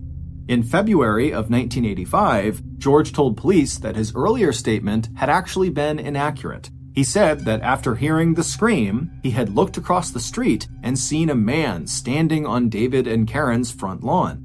And even from that far away from the other side of the road in the dark, George said he had been able to see every detail of what the man was wearing and what he looked like. When a police reconstruction of this scenario proved that it would have been impossible for George to see anyone that clearly from the door of his garage in the middle of the night, George just changed his story again, saying that, well, after he heard the scream, he had left his garage and walked closer to Karen and David's property, which is how he was able to see this mystery man on their property so clearly. And George said the reason he had not initially told police about this mystery man was because this man had threatened him that night, saying he would hurt him and his family if he ever reported seeing him. In George's final statement to police on March 15th, George told detectives that after this mystery man had made this threat, he had left Karen and David's property, at which point George, being curious, went inside of Karen and David's home, and at that point, he actually saw Karen dead on the floor. He told police he'd seen the slit across her throat, a detail that had not been publicly reported, and an injury that had been totally hidden by all the blood from Karen's other wounds. To police, the only way George would know that Karen had her throat slashed would be if he was the one slashing it.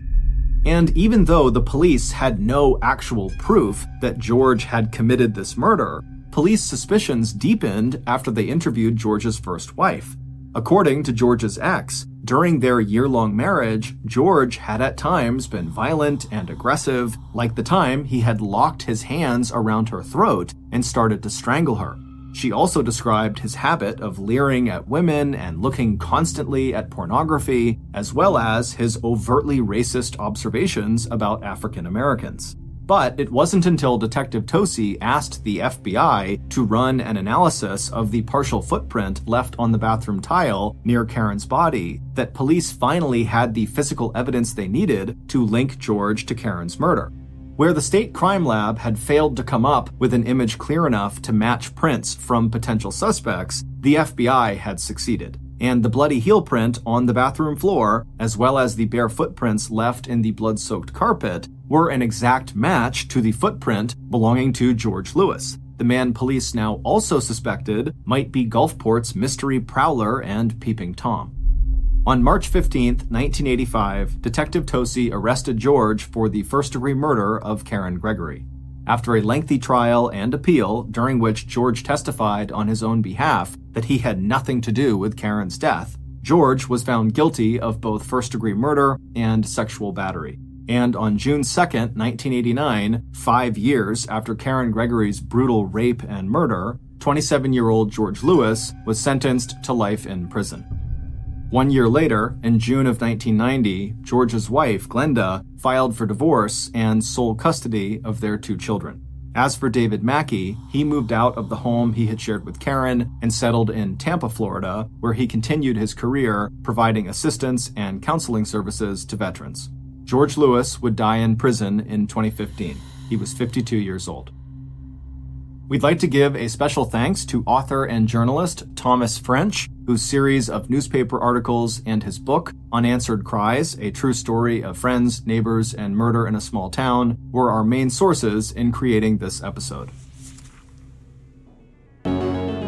On September 12, 1982, 2 off-duty Alaska police officers were off hunting in a very remote section of Alaska about 20 miles away from Anchorage. The only way to get out to this area was by plane or by boat, and so generally speaking, the only people that came into this area were big-time hunters. After a long day, the 2 men realized it was starting to get dark and they were still deep in the woods, and so they decided it was time to turn around and start heading back to camp. The journey through the woods was challenging, and so the men walked down to the nearby Kinnick river and walked across an exposed sandbar. And as they walked, they noticed up ahead there was a boot sticking out of the sand. And as they got closer, they realized it wasn't just a boot. There was also a human leg bone still in the boot. Being police officers, they knew the importance of not disturbing a potential crime scene, and so instead they marked on the map where they were, they left the area, and they reported the body to their department. The following day, crime scene technicians came out to that remote area and they very carefully unearthed the remains, which still had women's clothing on them.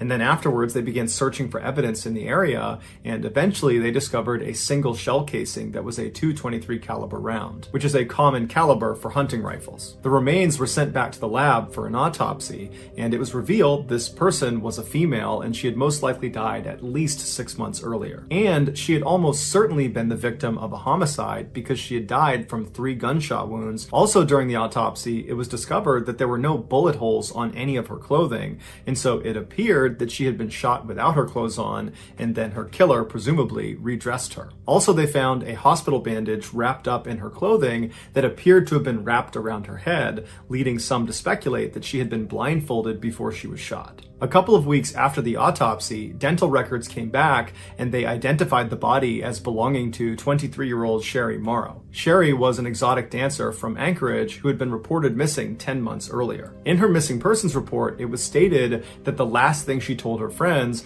was she had been offered $300 to have pictures taken of her by a professional photographer, and she was going to meet this man right before she disappeared. While police were fairly certain that Sherry's killer was this so-called photographer, they had no evidence that would allow them to search for this person. They had nothing. All they had was this shell casing that was commonly used amongst hunters. And there's lots of hunters in Alaska. So the police reported the finding of Sherry's body to the media in hopes that when they put that out to the world, that someone from the public would reach out with more information. During the police's press conference, one of the reporters asked them, do you think Sherry's death is connected to the other unsolved deaths in that part of Alaska? What they were referencing was 2 years earlier, 2 other women's bodies had been discovered in that rough area where Sherry had been found.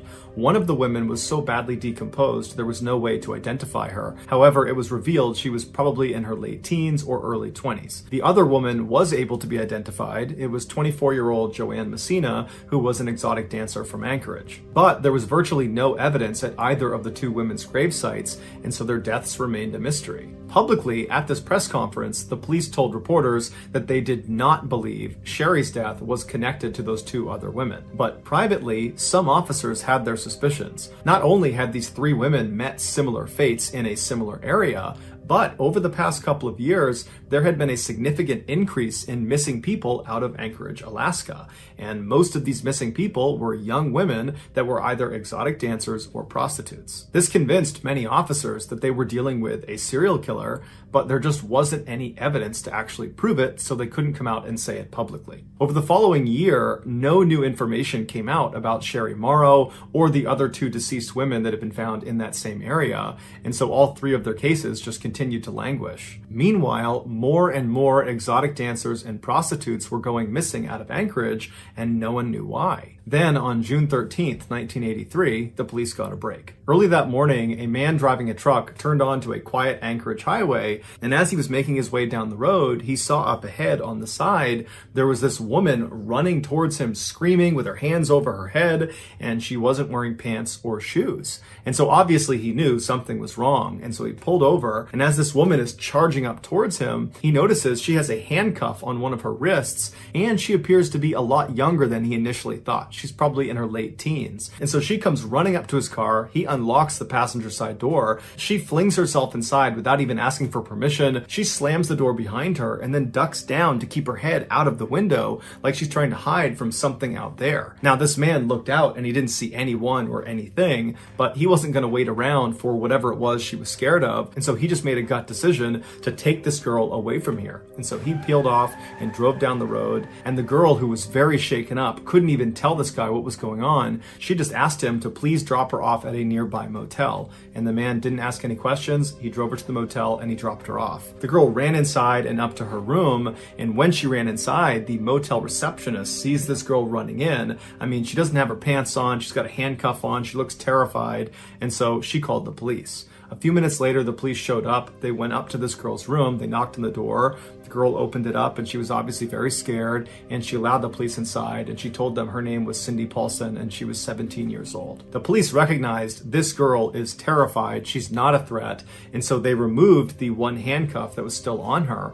And then they asked her, what happened? And the police officers would say her story was just horrible. But what stood out to them was not how disturbing the story was.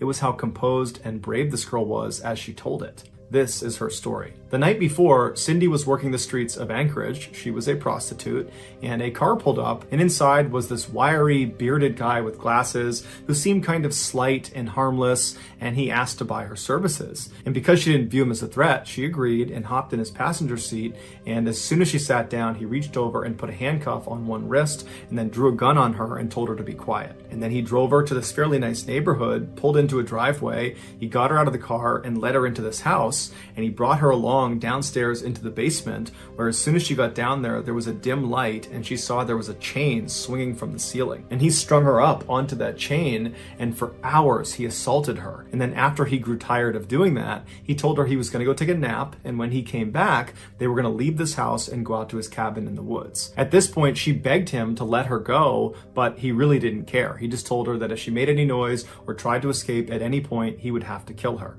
And then he walked out of the room. And for the next several hours, Cindy remained chained to the ceiling with half of her clothes off, wondering what horrible thing was going to happen to her next. Eventually, her attacker came back in the room, and he untied her from her chain, and he walked her upstairs to his living room, where he very proudly showed her a number of hunting trophies he had, and he began telling her about how much he loved hunting and where he went hunting. And it was at this point that Cindy realized this guy has no intention of keeping her alive. He's shown her his face, his house, his car. He's told her about places he likes to go and things he likes to do. He's given her all this information about himself. She is a huge liability to him. And so it dawned on her that if she didn't find a way to escape, she was going to die. After the trophy tour, the man led Cindy back out to her car, he put her inside, and then he drove to a nearby small airport where he said his plane was. And so he pulled over to their hangar, he got her out of the car, and he put her inside of the plane. And as Cindy is sitting in the plane, she's watching this guy load gun after gun and bag after bag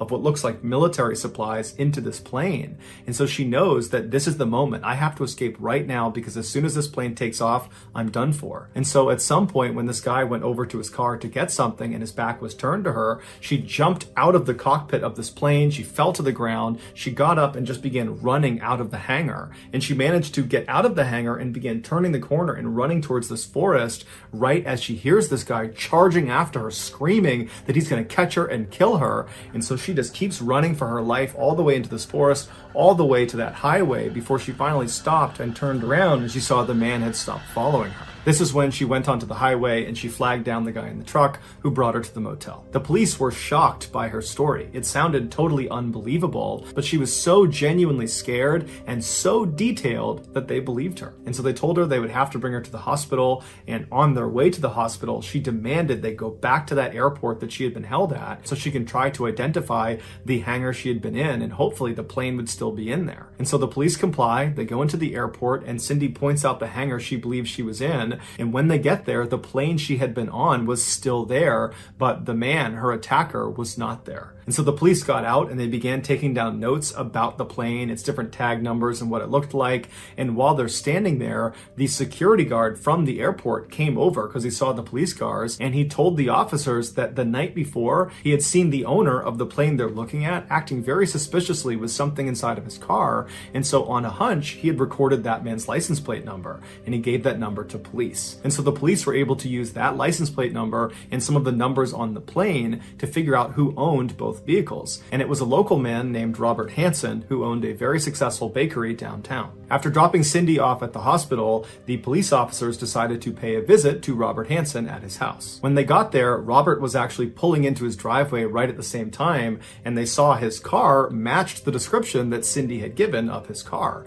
And then when Robert got out of his car, he matched the description that Cindy had given of her attacker. When Robert saw the police parked outside of his house, he immediately invited them over and said, what can I help you with? And the police said, we'd like to talk to you. Can we go inside? Robert invited them inside, and when the police went into his house, it matched the description that Cindy had given of his house with all the hunting trophies everywhere. And so they sat down and they asked him what he was doing the night before, and he said he had spent the night with some friends, and he had their contact information, and if you needed to talk to them, you could, but they would say he was with them. When the police asked if they could have a look around his property, Robert immediately consented and said, you can look anywhere you want. And so the police searched his property, but found no signs that Cindy had been attacked there. And so they thanked him for his hospitality and they left. Once they got back to their station, they checked in with Robert's two friends he claimed he was with the night before, and they each independently corroborated Robert's story, saying that yes, he was with them from this time to this time. And so it appeared, as unlikely as it seemed, that Robert was telling the truth. And so the police went back to Cindy and they said, are you sure that everything you told us is exactly as you remember it? You didn't exaggerate anything? This is the truth? And Cindy said, absolutely. And they said, okay, well, are you prepared to take a lie detector test to prove that you're telling the truth? And Cindy said, no. Now, it's unclear why she said no. Maybe it was a general distrust of the police, but either way, when she said no, it immediately cast an enormous amount of doubt on her story in the eyes of the police.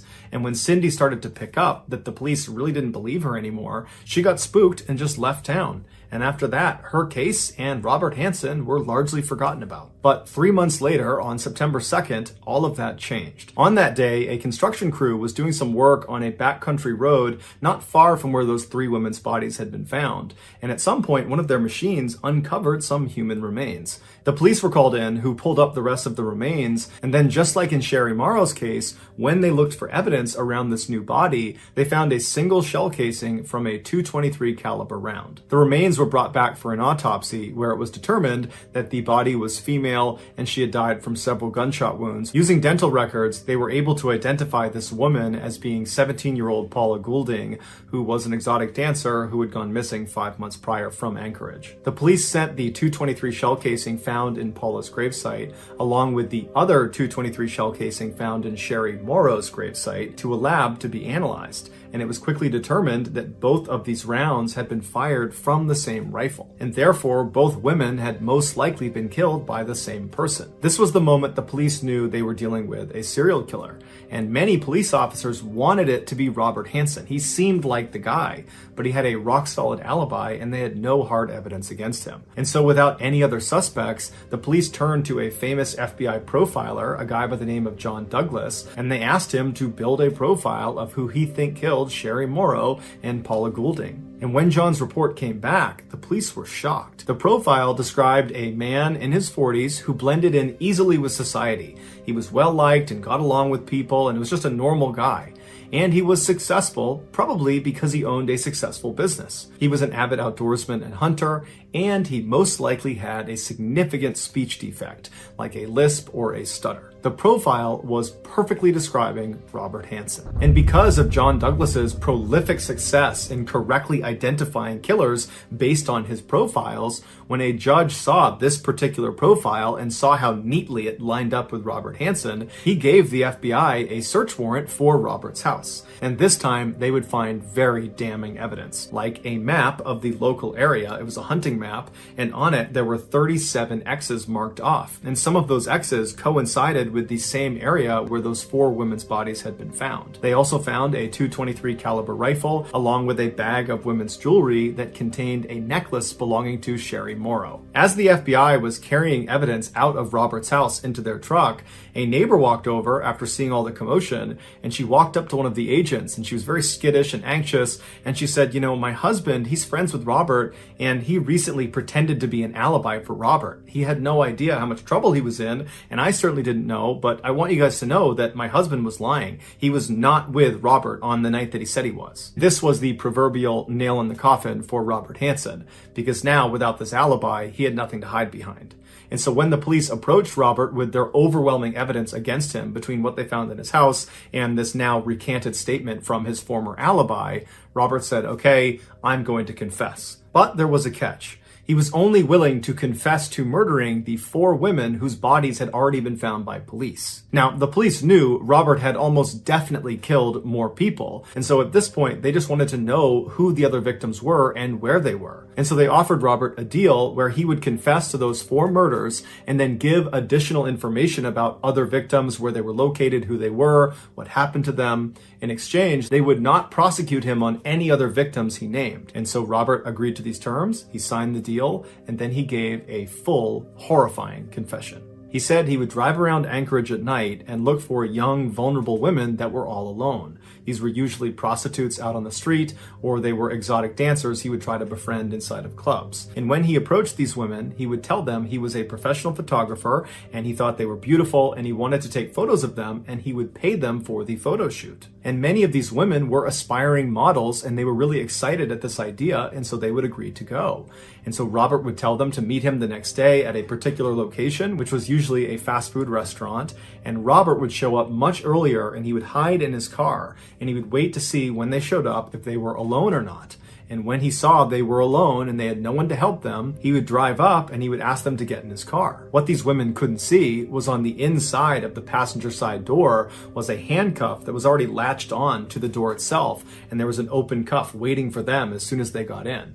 They would get in the car, he would reach over them and act like he was helping them put on their seatbelt, and then as they're kind of looking at him, wondering what he's doing, he would grab their wrist, throw it in the open handcuff, and then he would draw a pistol and hold it against their head and say, "Be quiet." During his confession, Robert bragged to police that he had done this so many times, putting the handcuff on and drawing the pistol, that it was like muscle memory for him. Once he had the women handcuffed inside of his car, he would drive them back to his house and he would bring them into his basement and he would chain them up to the ceiling just like Cindy had described. And then after assaulting them for hours, he would take them out of his basement, put them in his car, drive out to the airport. He would put them in his plane, but unlike Cindy, these women didn't escape.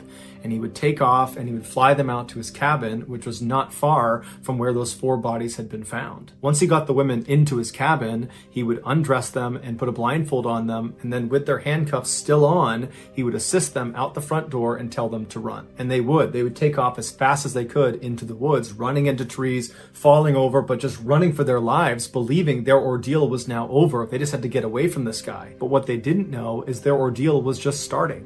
Robert had no intention of allowing them to escape. He knew there was deep water that surrounded his cabin, and so if they actually made it that far to the water's edge, they would drown. And so Robert would give these women a significant head start to give them the sense that they actually might escape. And then Robert would grab his knife and his hunting rifle, and he would head out and begin stalking his prey. And for the next several hours or days, he would walk around the woods looking for these women, and he would just stay off, watching what they were doing. And at some point, he would sneak up on them, and he would wound them intentionally, usually with his knife, and then he had a blood trail to follow. And he would follow these dying women who were screaming out for help, and at some point, these women would know they were going to die. There was no hope for them, and they would collapse or they would stop, and at that point, Robert would walk up to them and he would shoot them.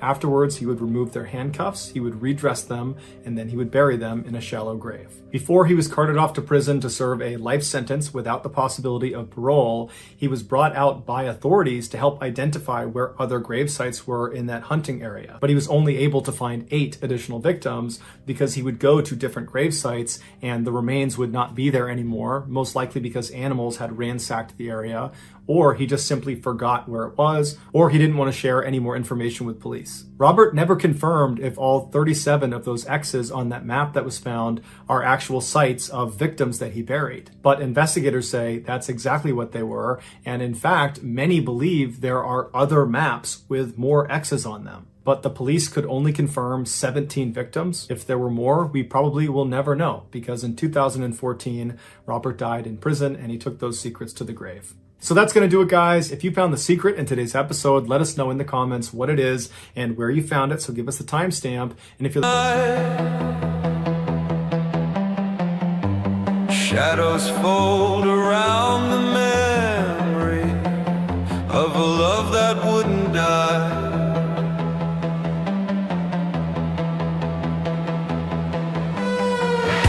I hear your name inside the a ghost that moves beneath the glass.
the first to do that, we will pin you at the top of the comments section.